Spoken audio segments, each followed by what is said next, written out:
John, you got me over there? I see Hey, you. Mark, There you are. I can see you, man. Wait, I think I recognize where you are. What's up?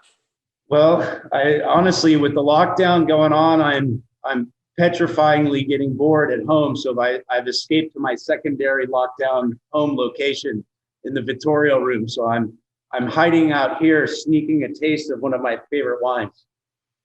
Oh, well, yeah. Which wine is that, Mark? Well, I was going around. I just was kind of cleaning up and going through my stash up here, and I found my absolute personal favorite, just sort of what I call my porch wine, which is the 2017 Qualia. So the All right. Zinfandel here out of St. Helena, and I got to tell you, every time I get a glass of this in front of me, it just makes me stop what I'm doing and sit down. So I quit cleaning up so I can give you a call and see what's going on. Where are you? It doesn't look like you're in your office.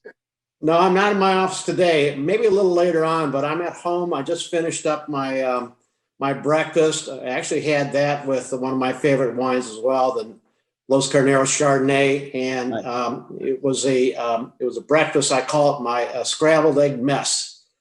That always sounds promising. What's in this scrambled egg mess? Well, a mess is typically leftovers. Oh, yeah. Did have a little bit of lamb left over and some baked potato and a little asparagus and some roasted cherry tomatoes, and that made its way into my scramble. So filling, but not too filling, really, really good. And the Chardonnay was just perfect with that. And that's our Carnero Chard. And really a fabulous wine, a little brioche on it. Oh, I put my scrambled eggs on a brioche piece of bread as well. So, just great flavors, kind of apples and maybe a little of tropical fruit as well. It was just one of my favorite Chardonnays, and I'm a Chardonnay aficionado as well. We make a lot of them, but Los Carneros is one of my favorites for sure. I've always thought that the Carneros out of all of our shards has more of that soft creaminess about it too. It's not really what I would say buttery, but more of a soft creamy and like a toasted nuttiness or that brioche was probably a pretty good matchup with that. But having that creamy factor with the eggs is probably what makes that such a good deal. And then of course everything else that was in your mess sounds pretty good too. Yeah, no, it was all great, and there's nothing like leftovers in the morning, especially if you can pair them with eggs. Gotcha. So what else have you been up to during lockdown? Well, lockdown, at least for Christmas, was an interesting one. So I was talking to Tom Davies just a couple days ago, and I said, it was the first time since 1996 where I had no family around me at all. So I was locked down. I was here in my house, and fortunately, I've got a pretty good cellar full of Sattui wines, a lot more than I could possibly drink in one sitting. But I tried my best for sure. It was a Zoom and FaceTime Christmas Eve and Christmas Day, and for my brothers and sisters who are not quite as Zoomy and FaceTimey as some of the rest of us, was able to call them as well. So contacted all my family. We actually had a Zoom meeting with folks in Connecticut, South Carolina, Arizona, Tokyo, and the Napa Valley. So that was an interesting one. That was Diane's family as well, my wife. So how about you? Well, starting from the beginning, we were just starting to get our stride back, and then everything got put back. Said, okay, everybody go back home again. So, and then soon followed was Christmas. So it was pretty different for me, and not, my family, kind of like you were saying, yours isn't really that techie. So there wasn't really a massive big Zooms miss. We just kept it, really quiet, really local. I'm fortunate to have some just close, family that's really localized here. So we woke up to presents under the tree from Santa and did our thing. And I had put a pretty good dent in a bottle of our new release of the 2016 Prestige Cuvée. So a little sparkling wine with Christmas morning and biscuits, which has been a tradition in my house forever. So Christmas was really good to us. I think, despite all of the inability to bring in a large family unit and have all that kind of stuff and bouncing from house to house. But it was a great time, and I've been playing with my toys ever since. So beyond what you're enjoying right now, the qualia, did you get arrested in the qualia vineyard one time for playing in there when you were a youth, or is that just a story? I think we got away with it more than we ever got in trouble for doing it. But the truth of the matter is, it is my favorite wine when it comes down to just blind tasting through all of our Zinfandels, and that's a fun day because now there's 13. But every time it seems, qualia just takes it for me. And the special part is the secondary sentimental attachment is that these guys were my backyard neighbors. So Ray and Joan Qualia and this vineyard, I used to just hop over the back fence with the boys, and we would go through the trails of mustard down the rows to make our way to the creek and play in what we called the mud pits. And it really was. There's a gravel processing plant, and there was these big soupy pits alongside the creek that you could get into. And anyhow, we always had to trespass through their vineyard to do it. And I just have fond memories of, these old craggy, gnarly vines. I mean, I was just talking to these guys the other day, and I asked them, I said, so how old is the oldest vine, in your vineyard? They said 120 years old this year, and largely been dry farmed out there. So it's really, when you look at a vineyard like that, and I know a lot of people get to try wines, they get to hear the story, but when you're actually out in the vineyard and get to relate it to that and looking at these so many years of wisdom, as it were, in these vines that are out there. And so I'm still inspired. I pass by this every morning on my way to work. I drive by this vineyard and kind of nod my hand to it and say hi. So, but there was another couple of wines that I came across that are always high on my list that I just want to kick in and talk to people about. And one, if it wasn't so darn cold, if we woke up a really cold morning this morning, I would, as I'm cleaning the room, I don't know how clear there, I think, but this is the Semillon. And Semillon is sort of a little known wine. I think everybody's heard of Sauvignon Blanc, but not a lot of people have had Semillons. And correct me if I'm wrong, John, but they're like basically sister vines, aren't they? They both come out of Bordeaux originally. They do. In fact, I think once upon a time, Semillon was the most planted varietal in that part of France, in the Bordeaux area. So Sauvignon Blanc certainly has taken over as the premier, I think the premier white wine there. But Semillon is certainly, I know you love it, and it's one of my favorites as well. Well, it's just crisp and clean and refreshing. It has that dry mineralized green apple and a real lemongrassy type of finish, almost a kind of a nuttiness too. So there's a fullness to the wine, but it's like a tall glass of ice water for a guy like me that normally has, reds primarily. But like I said, if it wasn't so cold, John, I'd be well into a bottle of that in here. What else do you have that you're pulling out? Do you have anything else? Well, I've got the Pinot Noir is the Los Carneros Pinot Noir. So I've kind of stayed within our family of vineyards. The qualia, of course, I think because you grew up traipsing through that vineyard and heading to the mud pile below in the creek.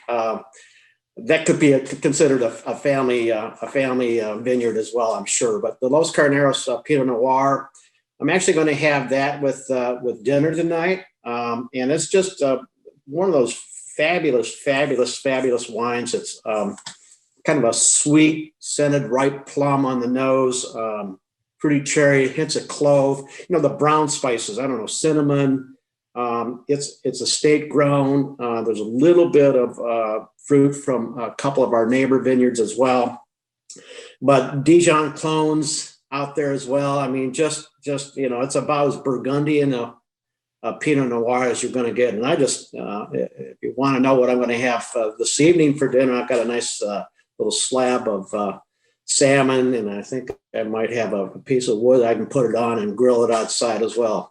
I think at one time there was a winery around here in Napa Valley that released a recipe for a cedar plank salmon. I can't remember who that was. Do you? Yeah, I don't know.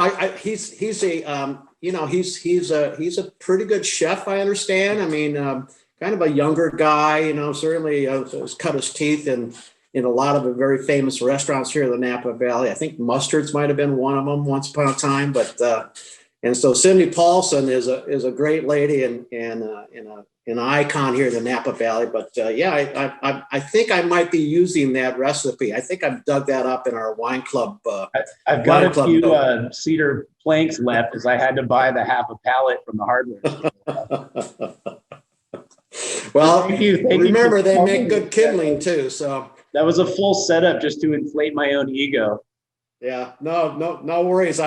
But you're right. I was absolutely going to use your recipe tonight. It's a great matchup, and that's certainly one of the more fruit-driven and more acidic Pinot Noirs, which is going to go great with that. So, yeah, it's got everything you'd want in a Pinot, and like I said, if you think about Burgundy, and I've been to Burgundy and was able to live in Belgium for the better part of 10 years, so Burgundy wasn't that far away. So I had a chance to visit some of the great wine growing areas. So I was there, and Burgundy is one of my favorites as well. So it's really great. So just before we get on to your next one, let me ask you about because I know what's coming up. I think it's one of your very favorite wines as well. Is the Montveter Cab, but anything else you're hiding back there, Mark? I mean, I know you've been digging through your secret pile. I think it's kind of fun that we both homed in on the Henry Ranch and down the Los Carneros area, and we'll get. But what you're leading on, I led into.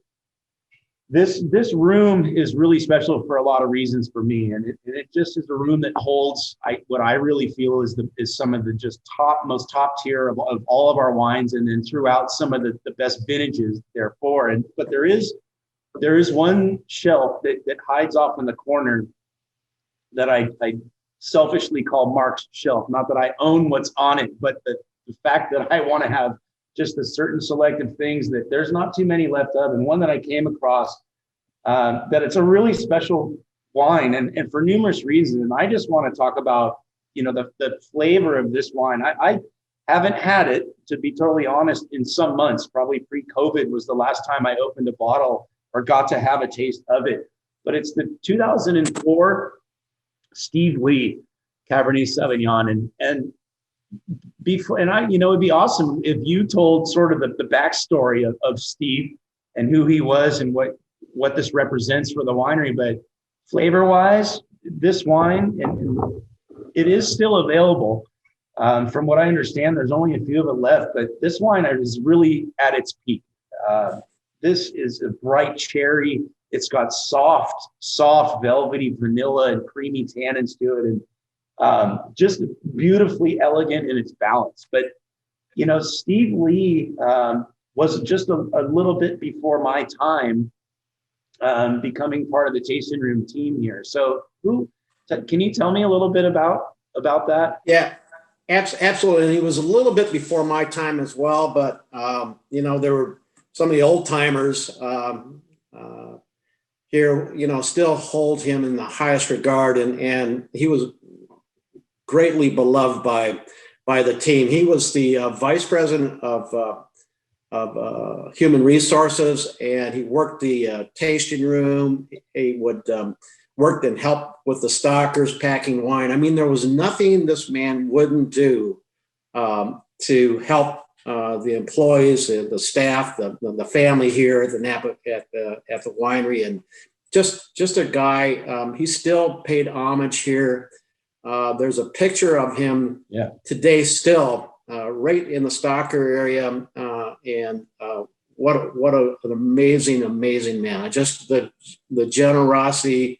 He literally took his shirt off his back one time when one of the stockers did not have a shirt to wear to a party. So, I mean, just the humanity in the man, from all the stories I've heard, is very, very special. So, You don't get a reserve wine named after you very often. And so we've had just a handful of them, and the Steve Lee is one for sure. Yeah. Great guy.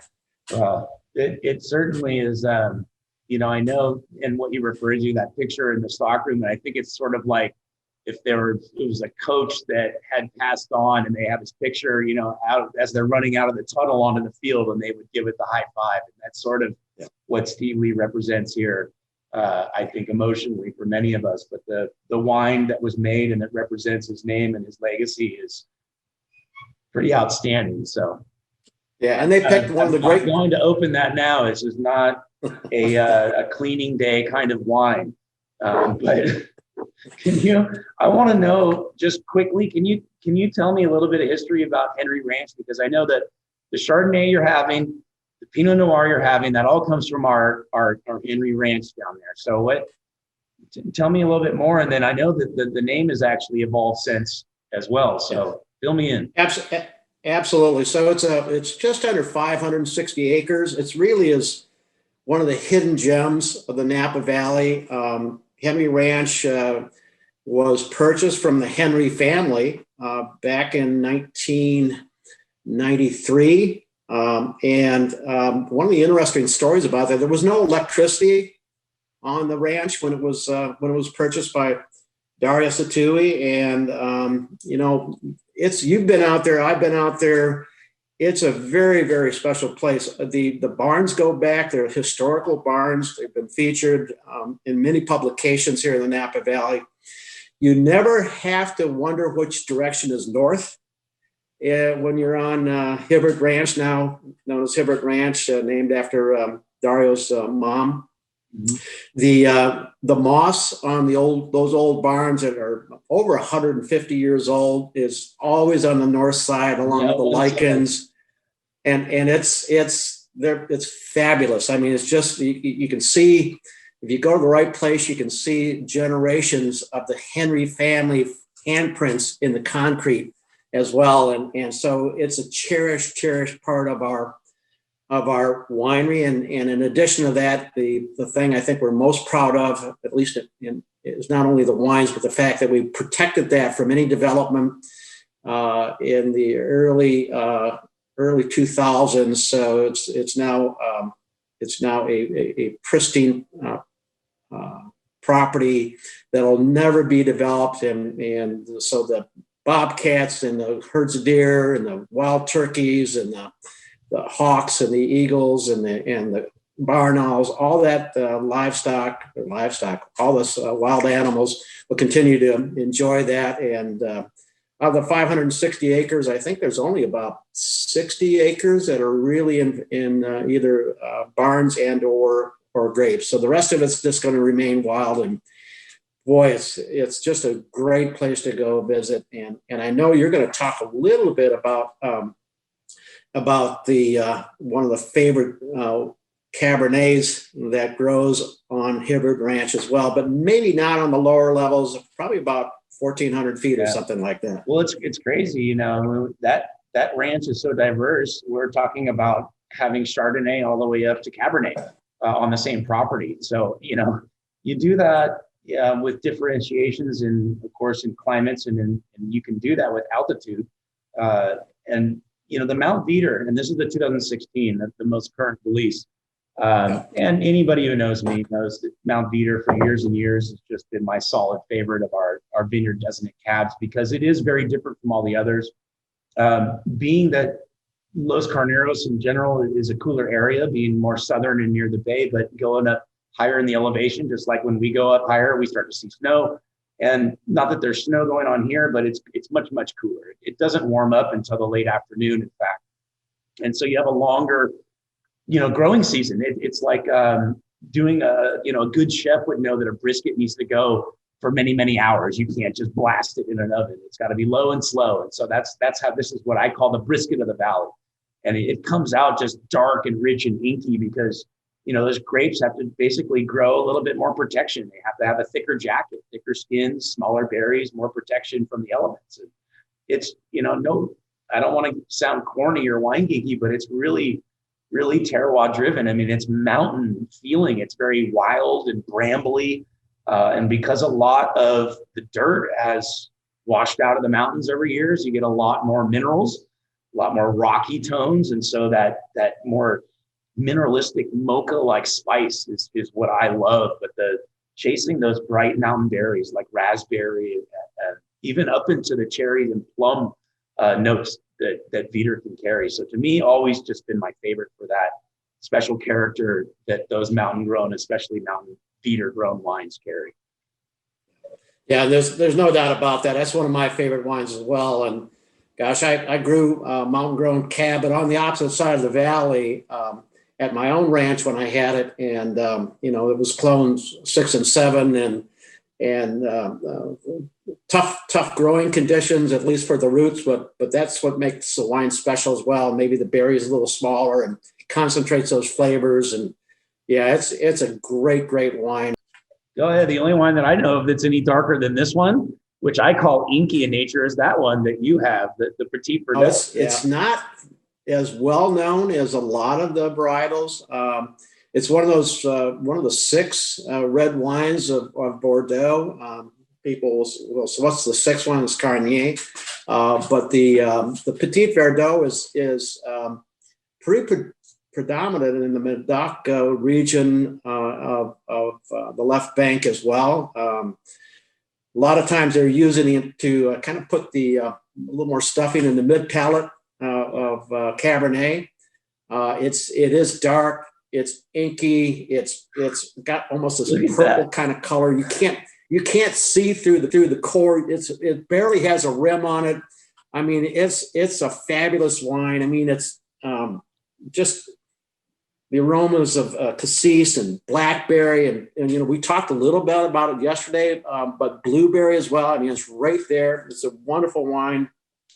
Intriguing flavors of, I got a little hibiscus on it. I got a little bit of dried herb and rosemary and maybe a little vanilla cream cola as well. What a great wine.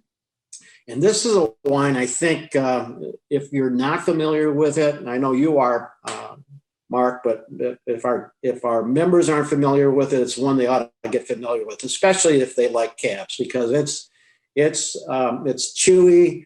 The tannins will last for a long time. Amazing to me about our Petit Verdot is that it's not like getting hit over the head with a tannic hammer right off the bat. Yeah.